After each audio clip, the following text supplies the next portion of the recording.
At 34 years old, Michael Harrison had inherited his family's financial consulting firm after his father's sudden passing 2 years ago. The company employed over 200 people, and his corner office overlooked the bustling city center. Yet as he stood by his mahogany desk that grey November morning, adjusting his navy blue suit jacket, Michael felt the weight of responsibility and isolation.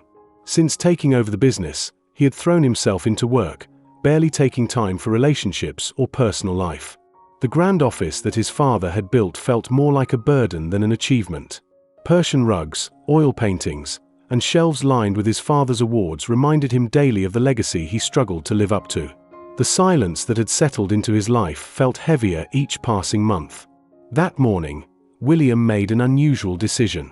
He opened his office safe completely, revealing stacks of cash he kept for emergency business deals. Nearly $50,000 sat visible to anyone who entered his private office. Then he walked to the outer reception area where his assistant worked. "Michael, I need to step out for a few hours," he told his longtime assistant. "The new cleaning service is coming today for the deep cleaning. Please let them work undisturbed in my office." Rebecca nodded, though she found it odd that Mr. Harrison would leave during such a thorough cleaning.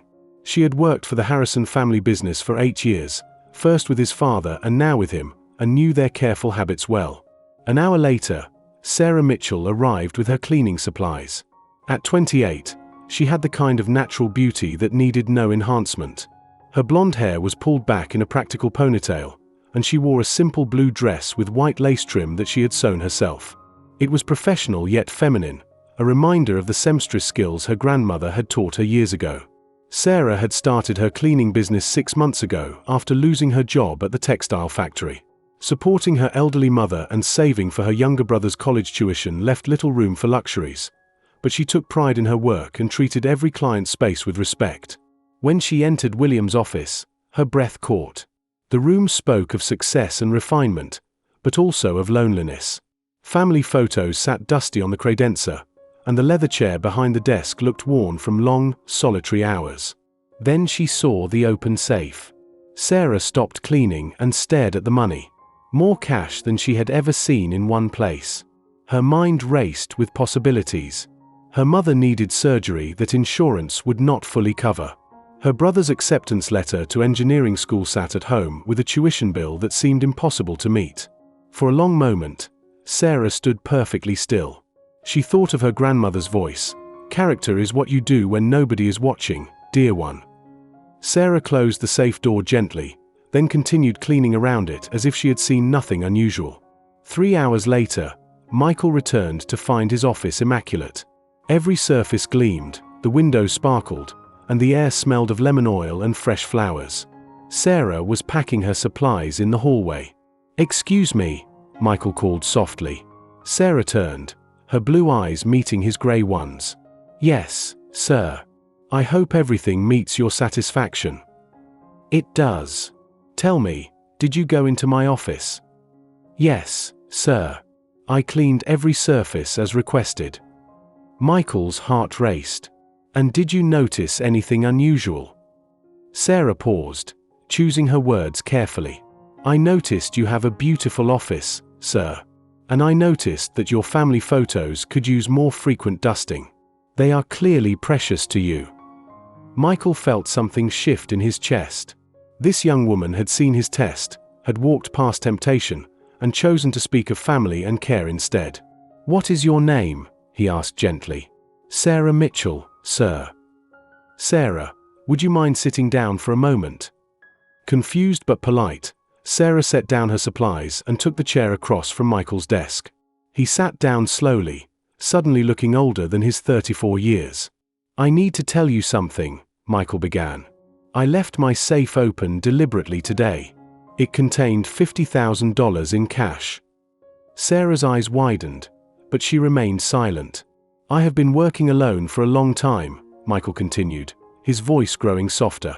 "I inherited this business after my father passed 2 years ago, and I find myself wondering if there are still honest people in this world. People who choose what is right simply because it is right." Sarah's cheeks flushed pink. "Sir, I would never take what does not belong to me. My grandmother raised me to believe that our actions define us, especially when we think no one is looking. William leaned forward. Tell me about your grandmother. For the next 20 minutes, Sarah shared stories of the woman who had raised her after her parents died in a car accident when she was 12. She spoke of learning to sew, of Sunday dinners, and of lessons about integrity that shaped her into the woman she had become. Michael listened with the attention of a man starved for genuine human connection. Here was someone who understood loss, who had faced hardship but maintained grace. Someone who chose honesty when dishonesty would have been easy and profitable. Sarah, Michael said finally, I have a proposition for you. Sarah straightened in her chair. My company needs someone to manage our office facilities and coordinate with service providers. The position pays $60,000 a year, plus full benefits. But more than that, I need someone I can trust. Someone with the character you have shown today. Sarah's hand flew to her mouth. Sir, I do not understand. You passed a test you did not know you were taking, William explained. But more than that, you have something I lost sight of in my years of building this business. You have heart. You see people, not just success. Tears welled in Sarah's eyes. Sir, this is too generous. I'm just a cleaning lady. No, Michael said firmly. You are a woman of integrity who happens to clean offices. There is a significant difference. Sarah accepted the position, and over the following months, she transformed more than just Michael's office environment. She remembered birthdays, brought homemade cookies for late working employees, and created a sense of warmth that had been missing from the company for years. Michael found himself looking forward to work again. Sarah's genuine care for others reminded him of the values his father had instilled in him, that business success meant nothing without helping people build better lives for their families. One evening, as they were both preparing to leave the office, Michael stopped by Sarah's new desk. Sarah, I want you to know something. You did not just pass a test that day. You gave an old man hope that kindness still exists in this world. Sarah smiled, the same gentle expression she had worn while cleaning around his safe. Mr. Harrison, my grandmother used to say that kindness is never wasted. It always finds its way back to the giver.